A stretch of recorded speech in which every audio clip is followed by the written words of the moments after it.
ध्वनि 88.4 हर दिल की आवाज यार, बदलाव की लहर चलाए, आवाज जो बदलाव लाए। नमस्ते, जय मैं ध्वनि 88.4 आवाज़ जो बदलाव लाए में आपका स्वागत है। आज हमारे साथ बहुत ही स्पेशल गेस्ट है डॉक्टर विलास लड्ढा सर। ये पिछले बहुत साल से बहुत सारा सोशल वर्क कर रहे हैं। मैं चाहती हूँ कि वो खुद ही अपना introduction they. So sir please. Thank you, Janvi, and very happy to be with you in this podcast. Basically, I am Dr. Vilas Ladha. I run All India Medical Helpline smartupchar.com. It's a helpline for patients who have to go to doctor, who search doctor. It's a one-stop solution for any medical problem pan India. कई बार patients कुछ problems में आते हैं, उन्हें ये समझ में नहीं आता कि किस डॉक्टर के पास जाए, डॉक्टर का सिलेक्शन कैसे करे, हॉस्पिटल में अप्रोच कैसे हो, पेशेंट को शिफ्ट करना है, मेडिकल लॉजिस्टिक जिसे हम करते हैं, road ambulance, rail ambulance, air ambulance, इस तरह से पेशेंट को शिफ्ट करना है। और गोल्डन आवर हम जिसको कहते हैं, उस वक्त पेशेंट को हॉस्पिटल पहुंचना ज़रूरी होता है। इन सब चीज़ों में हम पेशेंट की हेल्प करते हैं। सर ये आइडिया ऑफ स्मार्ट उपचार बहुत ही ज़्यादा अच्छा काम है। बिकॉज हर पेशेंट कहीं ना कहीं पैनिक होता है उस सिचुएशन में और वो ढूंढ रहा होता है। तो ये जब आप कर रहे थे तो आपको क्या क्या चैलेंजेस फेस किया आपने ये ऐप बनाने के लिए या ये इतना कनेक्शन बनाने के लिए? मैं last 35 years I am into medical practice. पिछले 15-20 सालों में मुझे महसूस हुआ कि पेशेंट्स को जब कुछ प्रॉब्लम क्रिटिकल हो जाता है और किसी बड़े डॉक्टर को दिखाने का समय आता है तो काफ़ी कन्फ्यूजन हो जाते हैं, किस डॉक्टर के पास जाए, डॉक्टर का सिलेक्शन कैसे करे, डॉक्टर को अप्रोच कैसे करे। कई बार हॉस्पिटल में बिल ज़्यादा हो जाते हैं जो पेशेंट के कैपेसिटी के बाहर हो जाते हैं। ऐसे में हम पेशेंट को पूरी तरह से गाइड करते हैं, आपको किस हॉस्पिटल में जाना है, किस डॉक्टर से मिलना है। कई बार ऐसा हो जाता है पेशेंट को ज़रूरत किसी और डॉक्टर की होती है और पेशेंट किसी और डॉक्टर के पास चले जाता है। पेशेंट को ये समझ में नहीं आता किस स्पेशलिटी के पास जाए, जैसे न्यूरो सर्जन के पास जाए या न्यूरो फिजिशियन के पास जाए। ये सब चीज़ें हम पेशेंट के रिपोर्ट देखकर पेशेंट को समझाते हैं कि आपको इस डॉक्टर की ज़रूरत है और आपको इस डॉक्टर के पास जाना है, तभी आपकी सही से ट्रीटमेंट होगी। अदरवाइज़ अगर आप किसी और डॉक्टर के पास चले गए तो आपका समय वेस्ट होता है, आपका पैसा वेस्ट होता है और अननेसेसरी हरासमेंट होता है। इसलिए पेशेंट को हम पूरी तरह से ऑनलाइन समझा देते हैं। मेरे maximum patient long distance patient होते हैं तो उनको ऑनलाइन हम लोग ये सब गाइड कर देते हैं कि आपको कहाँ जाना है। इसमें पेशेंट को काफ़ी सुविधा हो जाती है। यहाँ तक कि मैं आपको बताऊँ, कई बार पेशेंट मुझे कॉल करते हैं और पेशेंट कहते हैं कि हमको इस तरह का ये प्रॉब्लम है। हम कंसर्न डॉक्टर से पेशेंट का ऑनलाइन कंसल्टेशन करा देते हैं। उसके बाद में पेशेंट का पूरा प्रॉब्लम समझकर, इन्वेस्टिगेशन देखकर, रिपोर्ट्स देखकर और कुछ एडिशनल रिपोर्ट्स करने हैं, डॉक्टर अपनी तरफ से गाइड करते हैं कि आपको ये टेस्ट की ज़रूरत है। मैंने कई बार ऐसा किया है, यहाँ तक कि हम लोग पेशेंट का जहाँ अपने शहर में रहते हैं वहाँ से फिटनेस भी करवा लेते हैं। हमने कई बार ऐसा किया है, पेशेंट सुबह 8 बजे मुंबई लैंड होता है और 11-12 बजे सर्जरी हो जाती है। क्योंकि ये जो 3-4 दिन मुंबई में रहने के वेस्ट होते हैं, ये बहुत इंपॉर्टेंट होते हैं। आज मुंबई में रहना है या किसी बड़े शहर में, all over India we have got network in all major cities India. तो पेशेंट का एक सिटी में, बड़े सिटी में रहने के लिए एक दिन का एक्सपेंसेस होता है, साथ में 2 लोग रहते हैं, ये एक्सपेंसेस बच जाता है, हरासमेंट कम होता है। पेशेंट अपने सिटी में ज़्यादा कंफर्टेबली सब टेस्ट कर सकता है और पूरी तरह से पेशेंट को प्रिपेयर करके हम यहाँ बुलाते हैं ताकि समय वेस्ट ना हो और जल्दी से जल्दी जो भी ट्रीटमेंट करना है, आजकल कैंसर है, हार्ट है, किडनी है, काफ़ी इश्यूज हो गए, तो उसमें समय की बचत हो, खर्चे की बचत हो और पेशेंट का हरासमेंट कम हो, ये हमारी कोशिश रहती है। सर डॉक्टर का काम हमेशा जान बचाना होता है और आप इस लेवल पे सबकी जान बचा रहे हो तो बहुत ही काबिल तारीफ़ है वो चीज़। और मैं चाहूँगी कि मैक्सिमम लोग आपकी सर्विसेज यूज़ करें स्मार्ट उपचार, ताकि पेशेंट्स की हेल्प हो और कन्फ्यूजन कम हो। हमारे घर में भी मेडिकल प्रॉब्लम हुआ था मेरे मॉम को, तभी आपने बहुत हेल्प किया था। एंड या ऑलवेज थैंकफुल फॉर दैट, क्योंकि उस टाइम पे सब पैनिक कर रहे होते हैं और हमको नहीं समझ रहा होता है कि किस डॉक्टर के पास जाए। बहुत बार प्रॉब्लम कुछ और ही होता है और हम सॉल्यूशन किधर और ढूंढ रहे होता है। So amazing work for that. अभी ऑफ कोर्स विद डॉक्टर्स है ना, बहुत सारे कुछ लोग अच्छे होते हैं, कुछ लोग ऐसे होते हैं, तो आप कैसे सिलेक्ट कर रहे हो इन डॉक्टर्स को, और कैसे ये नेटवर्किंग है of past 35 years, how you are running this smart उपचार? See I got data of 25,000 plus doctors. तो अमेजिंग। हमें तो पिछले 35 सालों से पता है, हम डॉक्टर से कनेक्ट में आते हैं। और ट्रीटमेंट तो देखो, डॉक्टर सभी अच्छे होते हैं, सभी अच्छा करना चाहते हैं, कोई डॉक्टर बुरा नहीं होता। उसमें भी क्या होता है, पर्टिकुलर किसी चीज़ के लिए जो डॉक्टर्स के रिपोर्ट्स अच्छे हैं, पोस्ट ऑपरेटिव रिजल्ट्स अच्छे हैं, पेशेंट्स का ट्रीटमेंट जिनके पास सही सही होता है, कॉम्प्लिकेशंस कम होते हैं, ऐसे डॉक्टर्स हम हमारे कनेक्ट में रखते हैं, ऐसे डॉक्टर सिलेक्ट करते हैं। और पेशेंट को उस डॉक्टर से, कई बार ऐसा होता है एक ही प्रॉब्लम के लिए हम दो ओपिनियन दिलाते हैं, सेकंड ओपिनियन देते, 3 ओपिनियन भी दिलाते हैं। और पेशेंट का कंफर्ट लेवल जहाँ पर होगा, पेशेंट लॉन्ग डिस्टेंस बैठा है, हम लोग ऑनलाइन कंसल्टेशन करा के 2 या 3 डॉक्टर से पेशेंट को ऑनलाइन कंसल्टेशन कराते हैं। It's a matter of hardly 1 or 2 or 3,000 online consultation हो जाता है। पेशेंट समझ लेता है अपने को किस डॉक्टर के साथ कंफर्ट लेवल ज़्यादा है। इसमें कई बार क्या होता है, किसी बड़े ब्रांड के हॉस्पिटल में जाते एक्सपेंसेस ज़्यादा होते हैं, छोटे हॉस्पिटल में जाते एक्सपेंसेस कम होते हैं। ऐसा बिल्कुल नहीं कि छोटे हॉस्पिटल में जाए तो ट्रीटमेंट सही नहीं मिलेगी, लेकिन हर एक की अपनी चॉइस होती है। इस हिसाब से पेशेंट हॉस्पिटल सिलेक्ट करता है। तो पेशेंट को ऑनलाइन कंसल्टेशन से ये कंफर्म होता है कि हमारी कंफर्ट लेवल कहाँ है। जहाँ पर ज़्यादा कंफर्ट लेवल है वहाँ अगर पेशेंट जाए तो एक दिन में बैठ के 2-3 कंसल्टेशन हो गए, पेशेंट घर में डिसाइड कर सकता है before they start. Plus patient को लंबे डिस्टेंस से बड़े शहर में आना है, ये भी पता चलता है कि आपको कितने दिन रहना है, कितने दिन ट्रीटमेंट चलेगा। पेशेंट आएगा 4 दिन की तैयारी से और आपको पता चला कि आपको 10 दिन रहना है, तो आप उस तैयारी से आ सकते हो। एक्सपेंसेस कितने आले हो तो अप्रॉक्सीमेट आपको आइडिया दे सकते हैं कि इतने एक्सपेंसेस आएंगे, कितने दिन लगेंगे, किस तरह की सर्जरी होगी, इसके बाद में फॉलोअप को आपको कैसे आना है। ये सब आइडिया हम ऑनलाइन कंसल्टेशन, वीडियो कंसल्टेशन इस पर दे सकते हैं। तो हमारा अल्टीमेट एम ये है कि patient before they land up to any big hospital, they should know कि अपने साथ क्या करना है, अपने को इस तरह का ट्रीटमेंट करना है, डॉक्टर से कैसे मिलना है, इसमें समय कितना लगेगा, इसमें एक्सपेंसेस कितने होंगे, इसके कॉम्प्लिकेशंस अगर होने, रिजल्ट्स कितने अच्छे हैं, ये सब चीज़ें अगर पेशेंट समझ लेता है तो थोड़ा सा आसानी होती है ट्रीटमेंट करने में। एब्सोल्युटली। और सर, अभी हमारे साथ बहुत सारे स्टूडेंट्स जुड़े हैं, पेरेंट्स जुड़े हैं, तो मैं आपसे पूछना चाहूँगी कि कुछ हेल्थ टिप्स हमारे स्टूडेंट्स के लिए, पेरेंट्स के लिए, जो आप एज अ डॉक्टर सजेस्ट करेंगे कि ये आप कीजिए ताकि आप डॉक्टर से ही थोड़ा दूर रहे। ज़रूर। बात ऐसी है जानवी, देखो किसी ज़माने में ऐसा कहा जाता था कि 40 साल की उम्र के बाद में हमने हमारा रूटीन चेकअप करना चाहिए। ऐसा समझा जाता था कि 40 के पहले कुछ नहीं होगा, things have change, time have change. हमने 25 और 30 साल के लोगों में diabetes, blood pressure, heart problem देखे हैं। मे बी लाइफस्टाइल चेंज हो गई है, थोड़ी हैबिट्स बढ़ गई है बच्चों में, जो कि नहीं होना चाहिए, उस पर मैं अलग से बात करूँगा। लेकिन किसी भी तरह की हैबिट्स से बच्चों ने दूर रहना है, एक बात। और ऐसा नहीं समझना है कि मेरी उम्र कम है, मुझे प्रॉब्लम नहीं होगा। कम होते हैं, लेकिन कम उम्र में भी डायबिटीज़ है, ब्लड प्रेशर है, हार्ट प्रॉब्लम से होते हैं। आमतौर पे हम लोगों को कहते हैं कि 40 साल की उम्र के बाद में साल में एक बार, 2 साल में, 1.5 साल में एक बार रूटीन चेकअप कराओ, तो पता चले। हमारा मानना है catch the disease before it catches you. इससे पहले कि बीमारी आपको पकड़े या जकड़े, आप बीमारी को पकड़ लो, ताकि उसे छोटे स्वरूप में आप उसे कैच कर सकते हो, उसे पिकअप कर सकते हो, उसे ट्रीट करना आसान रहेगा, उसके कॉम्प्लिकेशंस कम होंगे, उसके एंड रिजल्ट्स अच्छे रहेंगे। नहीं तो हमें पता चलता है 3rd स्टेज 4th स्टेज में पता चलता है तो उसके कॉम्प्लिकेशंस बढ़ जाते हैं, उसमें एंड रिजल्ट्स अच्छे नहीं मिलते और पेशेंट के जो सर्वाइवल के चांसेस है वो काफ़ी कम हो जाते हैं। Early diagnosis is always better. छोटे से में उसको अपना काम हो जाता है, कॉम्प्लिकेशंस नहीं होते हैं।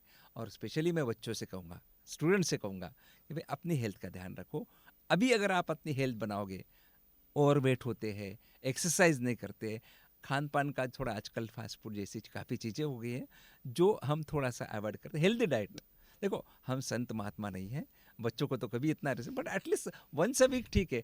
It should not be a part of daily life. फिर जंक फूड खा रहे हैं, हर चीज़ कर रहे हैं, कभी कभार ठीक है, रूटीन में नहीं लेना चाहिए, क्योंकि डेफिनेटली ये अपने शरीर को हार्म करते हैं। बेकरी प्रोडक्ट्स है या ऑयली फ्राइड, ये जो चीज़ें होती है ये अवॉइड करना है।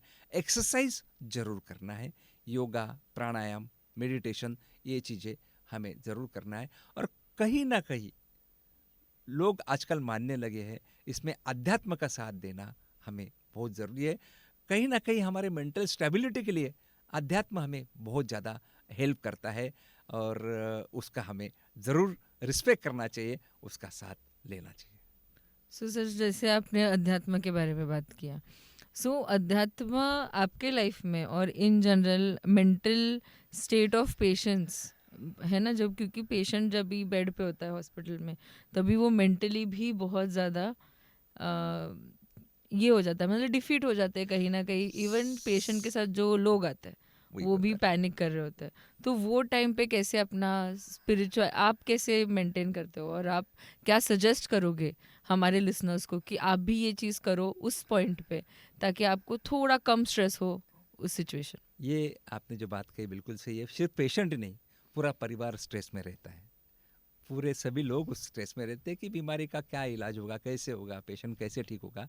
इसके लिए डेफिनेटली देखो, आजकल ऐसा हो गया है, कई बार नींद की गोलियां खाकर भी लोगों को नींद नहीं आ रही है। कहीं ना कहीं स्ट्रेस अपने मैनेज करनी होगी। जो भी रिजल्ट मिलने हैं डेफिनेटली अच्छे मिलने हैं, लेकिन अगर हम स्ट्रेस लेकर चलोगे तो डेफिनेटली रिजल्ट कहीं ना कहीं मैटर करते हैं, उतने अच्छे रिजल्ट्स नहीं मिलेंगे। और एक पेशेंट को ठीक करने में पूरा परिवार अगर बीमार होता है तो पेशेंट की सेवा कौन करेगा। हमें कहीं ना कहीं हमें मन स्वास्थ्य का ध्यान रखना है, मानसिक स्वास्थ्य को हमें डेफिनेटली ध्यान रखना है। आयुर्वेद का एक मानना है, एक बहुत अच्छा सूत्र मैं आपको बताऊँगा। आयुर्वेद का कहना है, समदोषा समाग्निश्च समधातु मलक्रिया प्रसन्न आत्मेंद्रिय मना स्वस्थ इत्यादि। क्या आप सिर्फ शारीरिक रूप से स्वस्थ होना आपके लिए ज़रूरी है? बिल्कुल नहीं।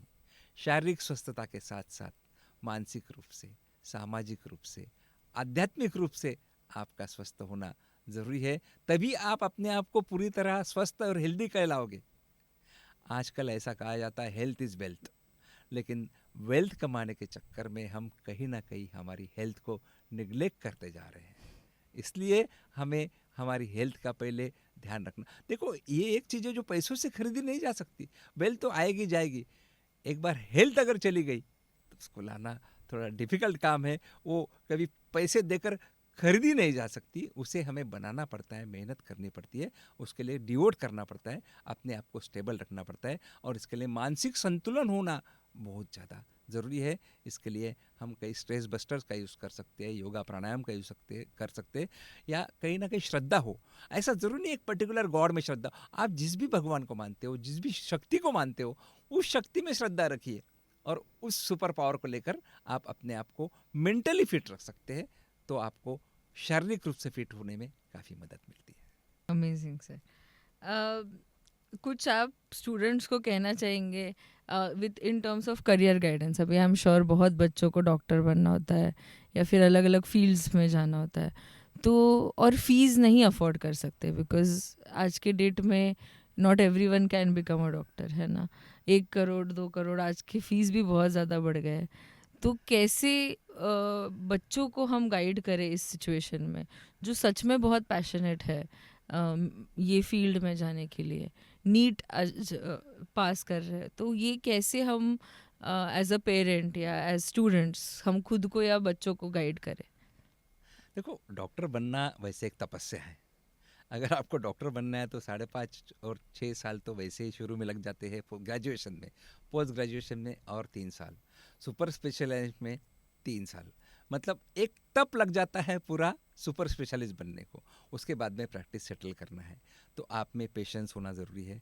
इसमें एक्सपेंसेस भी होते हैं, आपको ये सब चीज़ों का सोच समझ कर आपको उस कदम उठाना है कि हमें हमारी फैमिली अफोर्ड कर सकती है, हम अफोर्ड कर सकते हैं। अदरवाइज बाकी चीज़ों में आपको 4 साल 5 साल में सेटलमेंट हो जाता है, लेकिन डॉक्टरी में, मेडिकल फील्ड में आपको समय लंबा लगेगा। ऑफकोर्स उसके बाद लाइफ अच्छी रहती है, लेकिन आपको ये प्लानिंग पूरा करना पड़ेगा। और ऐसा ज़रूरी नहीं, आजकल पैरामेडिकल चीज़ें काफ़ी आ गई है, एक फिजियोथेरापी है, और भी कई चीज़ें हैं, आयुर्वेद, होम्योपैथी और नेचुरोपैथी, योगा, प्राणायाम, ऐसी कई चीज़ें हैं जिसमें आप एक्सपर्ट बनकर वैसे भी मेडिकल सेवा कर सकते हो। अपनी कैपेसिटी को ढूंढो, अपनी कैपेसिटी के हिसाब से काम करो। ऐसी जिद बिल्कुल न मत करना कि मुझे बस यही करना है। अपने आप को सूट होता है, अपने फैमिली को, अपने सिचुएशन को टोटल पारिवारिक सिचुएशन देख के जो लगता है उसी हिसाब से हमें आगे बढ़ना है। बिल्कुल कोई चीज़ की ऐसी जिद नहीं रखना है। जब सब सूटेबल हो, डेफिनेटली ये नोबेल प्रोफेशन है, और ये नोबेल प्रोफेशन में आके डेफिनेटली आप समाज का भला करते हो, समाज के साथ कुछ अच्छा करते हो, और सेवा भाव से करना है। डेफिनेटली सेवा भाव से काम करना है। इससे बड़ी सेवा नहीं है। मैंने कई पेशेंट्स के, मेरे पास वीडियोज़ है, ऑडियोज़ है, मेरे पास ऐसे लेटर्स है जो पेशेंट को मैंने इमरजेंसी में मैंने एयरलिफ्ट करके, मैंने कई पेशेंट्स को, जो हम गोल्डन आवर कहते, पहले 2-3 घंटे में अगर पेशेंट पहुंचता है हॉस्पिटल तो रिजल्ट्स आर वेरी गुड। कई बार पेशेंट जिद करता है, नहीं हमारा ऑपरेशन जिस हॉस्पिटल में हुआ था वही जाएंगे, उसमें टाइम किल होता है, पेशेंट समय पर नहीं पहुंच जाता। इसलिए हम पेशेंट को कई बार बोलते हैं कि नज़दीकी हॉस्पिटल में जाके पहले इलाज करा लो। एब्सोल्युटली। सो पैरामेडिकल के बारे में बात करते हैं, नर्सिंग डिपार्टमेंट के बारे में बात करते हैं, उसके बारे में स्टूडेंट्स को गाइड कीजिए। जैसे आपने बोला डॉक्टर बनना एक तपस्या है, उसमें आपके 5 साल लगते हैं, फिर 6 साल लगते हैं, फिर 3 और फिर 3 एक सुपर स्पेशलिटी तक पहुंचने के लिए। तो अगर किसी को नर्स बनना है या पैरामेडिकल फील्ड्स में जाना है तो उसका क्या प्रोसेस रहता है, और क्या नीट एग्ज़ाम से ही होता है उसके बाद, कि या कुछ अलग उनको कुछ करना पड़ता है उसके बाद वो ये फील्ड में जा सकता है? देखो, नीट एग्ज़ाम तो सबके लिए कॉमन होती है। सबसे पहले जैसे फर्स्ट रैंक में जो आते हैं वो MBBS को जाते हैं, उसके बाद में BAMS, PHMS, फिजियोथेरापी, अलग अलग कोर्सेज होते हैं, ये सभी आजकल नीट में आते हैं। नर्सिंग के लिए अलग पूरे कॉलेजेस होते हैं, उनके अलग अलग कोर्सेज होते हैं, कुछ मिडवाइफरी टाइप के या कुछ नर्सिंग कोर्सेज होते हैं। कई कॉलेजेस में आजकल छोटे मोटे कोर्सेज अवेलेबल है। हमें अपने चॉइस से कोर्स ढूंढना है और करना है, और नीट में आपका जिस हिसाब से स्कोर है उस हिसाब से आपको कॉलेजेस मिलेंगे। लेकिन अगर आप थोड़ा सा सिलेक्ट करो, किसी एक्सपर्ट की राय लो। इसमें कई लोग एक्सपर्ट हैं जिन्हें ये पता होता है कि कम मेरिट पर भी किसी दूर के लॉन्ग डिस्टेंस कॉलेज में आपको एडमिशन मिल सकती है, वो भी आप सिलेक्ट कर सकते हो। लेकिन आप अकेले ही नहीं कर, किसी एक्सपर्ट की, ऐसे कई एक्सपर्ट है जो मेडिकल एडमिशन्स में आपको गाइड कर सकते हैं, जिन्होंने इसमें देखा है। ऐसे लोगों की राय हम ले सकते हैं, जिससे हम प्रॉपर जगह सिलेक्ट कर सकते हैं, चाहे वो यहाँ से अपने रेसिडेंस से लंबी हो, लेकिन वहाँ जाके आप वो पर्टिकुलर कोर्स को एडमिशन ले सकते हो। ओके सर, एक इंडिया में अभी 3-4 डिफरेंट फील्ड्स हम बोल सकते हैं। इवन इन डॉक्टरी एलोपैथी आता है, फिर होम्योपैथी आता है, आयुर्वेदिक आता है, और कहीं ना कहीं थोड़ा सा एज अ पेशेंट कंफ्यूज हो जाते हैं कि हम कौन सा ट्रीटमेंट करें। कोई बहुत ज़्यादा आयुर्वेदिक में जाते हैं बट बाद में उनको एलोपैथी करना पड़ता है, या फिर जो लोग सिर्फ एलोपैथी में बिलीव करते हैं और आयुर्वेद। तो आप क्या सजेस्ट करोगे कि what will be the perfect balance, कि हम किस स्टेज पे क्या प्रेफर करें? ज़रूर ऐसा होता है। देखो, हर चीज़ के अपने लिमिटेशंस है, हर चीज़ की अपनी स्पेशल कुछ बातें हैं। जहाँ पर इमरजेंसी है, जहाँ पर लाइफ एंड डेथ का सवाल है, कुछ चीज़ें ऐसी होती है जो एलोपैथी में ही ट्रीट होती है। सर्जरी करना है, इमरजेंसी है, ICU है, हार्ट का प्रॉब्लम है, किडनी का इशू है, इनिशियली आपको एलोपैथी से उसे ट्रीट करना होगा, स्टेबल करना होगा। फिर जब क्रोनिक प्रॉब्लम होता है उसे ट्रीट करने के लिए definitely second line of treatment Ayurveda और होम्योपैथी और नेचुरोपैथी हो सकती है। लेकिन अगर इमरजेंसी है तो कोई ये जिद ना करे कि मुझे ये पर्टिकुलर चीज़ करना है। इमरजेंसी में जहाँ मॉडर्न फैसिलिटीज़ है, आजकल काफ़ी चीज़ें आ गई है, सर्जरीज अच्छी हो, रोबोटिक सर्जरीज होती है। जब अब आपको बताऊँ, हार्ट में अगर ब्लॉक है, आपको ब्लॉक निकालना ही पड़ेगा। उसके बाद आप लाइफस्टाइल मैनेजमेंट के लिए किसी भी और पैथी का सहारा लो। मुझे खुद को जब 95% ब्लॉक निकला, मैं सबसे पहले जाके एंजियोप्लास्टी करके स्टेंट डाल के आया। उसके बाद में लाइफस्टाइल मैनेज किया, आयुर्वेदिक ट्रीटमेंट लिया, और now 6 year down the line I am perfectly all right. पता ही नहीं चलता कि मुझे कार्डियक इशू है, क्योंकि I am taking care of my lifestyle, I am taking care of diet, weight control में रखा है, एक्सरसाइज करता हूँ, मन शांति रखता हूँ, और बाकी सब चीज़ें कंट्रोल करने से शायद 6 साल में मुझे ऐसा कभी पता नहीं चला। तो ये चीज़ें जहाँ ज़रूरी है आपको मॉडर्न मेडिसिन का सहारा लेना है, मॉडर्न मेडिसिन से ट्रीट करना है। उसके बाद में स्टेबल होने के बाद में जब प्रॉब्लम क्रॉनिक होता है, कई चीज़ें हैं जो एलोपैथी में ट्रीट नहीं हो सकती, वहाँ पर डेफिनेटली आयुर्वेद और होम्योपैथी काम करती है। और स्पेशली आयुर्वेद का स्टूडेंट हूँ, इसलिए आयुर्वेद के बारे में मैं आपको ज़रूर कहना चाहूँगा। आयुर्वेद में जो पंचकर्म थेरापीज है, बहुत अच्छी थेरापीज है, जिसके कारण हमें कई क्रॉनिक डिसीजेस से हम उसमें ट्रीटमेंट कर सकते हैं। मैंने कई लोगों को देखा है, जिसे कोविड में लोगों को एवियन नाम का डिसीज़ हुआ था, अवैस्कुलर नेक्रोसिस, जिसमें हिप जॉइंट पूरा खराब हो जाता है और उन्हें हिप जॉइंट रिप्लेसमेंट कहा गया था। ब्लड सप्लाई कम होने से प्रॉब्लम होते थे, उसमें पंचकर्म ट्रीटमेंट से पेशेंट को रिलीफ हुआ है। ऐसी कई चीज़ें हैं जहाँ इमरजेंसी नहीं है, जहाँ लाइफ थ्रेटनिंग रिस्क नहीं है, ऐसी जगह हम लोग डेफिनेटली एलोपैथी के अलावा अन्यपैथी का सहारा ले सकते हैं। लेकिन आपको पता है कि जहाँ पर लाइफ एंड डेथ का सवाल है, हार्ट अटैक आएगा या किडनी फेलियर जाएगा या लीवर में कुछ प्रॉब्लम बड़ा हो रहा है, वहाँ पर आपको मॉडर्न मेडिसिन का सहारा लेना है, प्रॉपर प्रोटोकॉल से ट्रीटमेंट करनी है।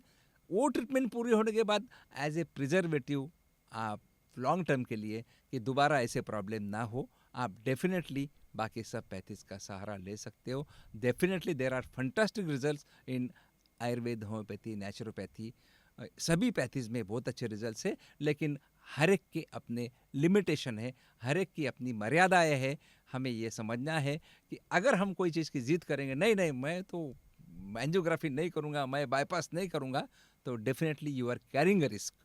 क्योंकि हार्ट एक ऐसी जगह है जो एक ऐसा ऑर्गन है 24/7 बिना रुके, बिना थके, बिना आराम किए चलते रहता है। कहीं ना कहीं हमें उसका रिस्पेक्ट करना है। Heart is the only organ that runs non stop through out your life.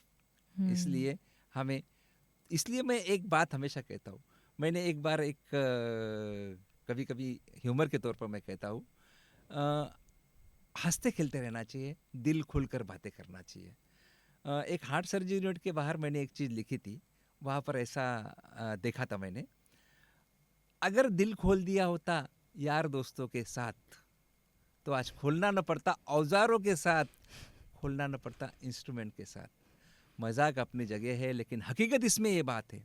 यार दोस्तों से मेरा मतलब है हमारा परिवार, हमारे सगे संबंधी, हमारे साथी, हमारे पड़ोसी, समाज के लोग, फ्रेंड सर्कल, सभी के साथ दिल खोलकर बातें करते हैं तो डेफिनेटली हार्ट के प्रॉब्लम्स कम होते हैं। और ये कायदे से प्रूव हुआ है। घुट घुट कर रहने वालों को हार्ट के प्रॉब्लम ज़्यादा होते हैं। दिल खोलकर बातें करते हैं तो हमें हमारे प्रॉब्लम्स कम होते हैं। ये हमने कई बार ऑब्जर्व किया है। इसलिए हमेशा मैं कहता हूँ दिल खोल कर रहिए, अपने आप को एक्सप्रेस करिए, हंसते खेलते रहिए। इसलिए कहा जाता है एंड एंजॉयोग्राफी कैन अवॉइड एंजियोग्राफी। ये सिर्फ कहने के लिए नहीं है, आप लाइफ को एंजॉय करते हो तो यू कैन अवॉइड एंजियोग्राफी। और इसलिए कहते हैं laughter is the best medicine, but remember if you laugh without reason you need medicine. इसलिए हमें हंसते खेलते रहे, हंसी का बहाना ढूंढो। यहाँ पर एक छोटा सा किस्सा मुझे याद आ गया, कहीं ना कहीं आपके फील्ड से, बॉलीवुड से रिलेटेड है, फिल्म इंडस्ट्री से रिलेटेड है। मुझे कई बार लोग पूछते हैं, डॉक्टर साहब आजकल दिल की बीमारी क्यों बढ़ गई है, हार्ट डिसीज। बिल्कुल सही बात है, आज से 30, 40, 50 साल पहले इतना हार्ट डिसीज नहीं था, आजकल बढ़ गया है। हो सकता है उसका टेक्निकल आंसर, मेडिकल आंसर कुछ और हो, लेकिन मैंने थोड़ा ह्यूमर के तौर पर एक कहा कि हमारी दिल की बीमारी, हार्ट डिसीज, शायद फिल्म इंडस्ट्री की वजह से बढ़ गई है। देखो 60s और 70s में जब हमारा जन्म हुआ था, दिल एक मंदिर हुआ करता था। 80s के आते आते दिल दीवाना हो गया। 90s में दिल तो पागल हो गया। यहाँ तक सब ठीक था, समय के साथ बदलाव आते हैं और समय बदलता है, चीज़ें बदलती है, मान लिया। लेकिन हद तो तब हो गई जब 21st सेंचुरी में दिल क्या हो गया, हमारी फिल्म इंडस्ट्री ने दिल को बदतमीज कर दिया। दिल अगर बदतमीज होता है, अपनी बदतमीजियाँ दिखाता है, तो शायद दिल के प्रॉब्लम बढ़ने ही बढ़ने हैं। इसलिए मैं कहता हूँ दिल को बदतमीज ना होने दो।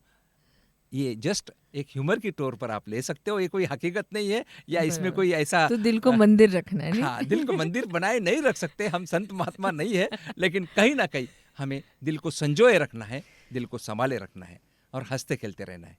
सो सर, हमें प्लीज़ कुछ किस्से बताइए जहाँ पे smartupchar.in ने काम किया, और हमको अच्छा लगेगा सुनने के लिए आपके कुछ एक्सपीरियंसेस। जी ज़रूर। एक बार एक हमारे काफ़ी नोन पेशेंट मुंबई से, ये लोग किसी ट्रैवल से नेपाल गए, नेपाल से मानस सरोवर गए, और कुछ मिडिल एज 55-60 के एज की लेडीज़ थी। अचानक एक लेडी का वहाँ पर ऑक्सीजन लेवल डाउन हो गया, इट वाज वेरी लो। तो शी स्टार्टेड, ब्रेथलेसनेस हो गया, काफ़ी तकलीफ हो गई। ऐसे में it was a bad emergency, वहाँ पर कोई फैसिलिटीज़ अवेलेबल नहीं, कुछ नहीं। तो हमको जैसे उनका फ़ोन आया, हमने इमीडिएटली नियरेस्ट हॉस्पिटल से ऑक्सीजन सिलेंडर, छोटा सा पोर्टेबल ऑक्सीजन सिलेंडर आता है, वो अवेलेबल कराया, उन्हें ऑक्सीजन का सपोर्ट दिया। तो at least emergency was taken care. और जो भी व्हीकल मिलता है उससे वहाँ से 6 घंटे नीचे नेपाल का एक सिटी है, वहाँ पर उनको शिफ्ट किया।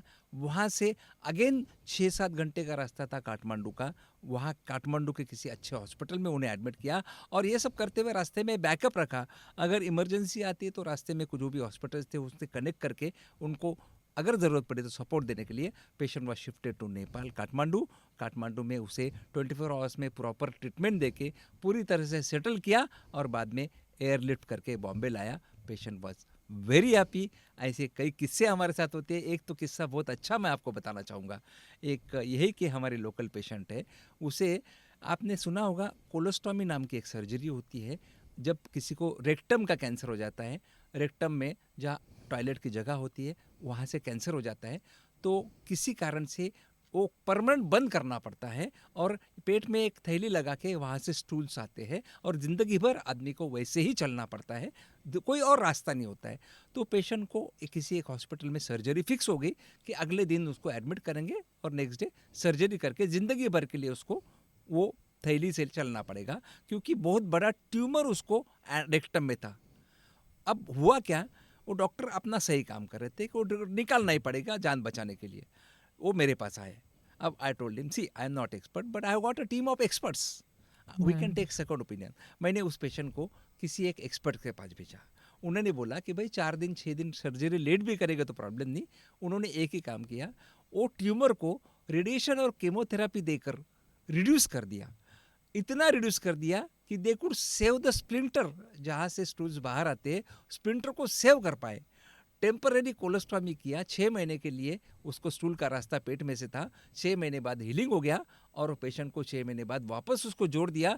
आज वो लेडी जब भी आती है पैर में बिल्कुल मेरे झुककर पाँव पड़ती है, कहती है कि आपकी वजह से मेरा ज़िंदगी भर का जो स्टूल का थैली है वो नहीं लगा। अभी नाउ 6 साल हो गए, वो नॉर्मल उसका स्टूल का रास्ता है। और ये बहुत बड़ी बात है, ये बहुत बड़ा हाइजीन इशू होता है कि अगर आप Right. पेट में से स्टूल का थैली रखते हो, बहुत खराब काम होता है।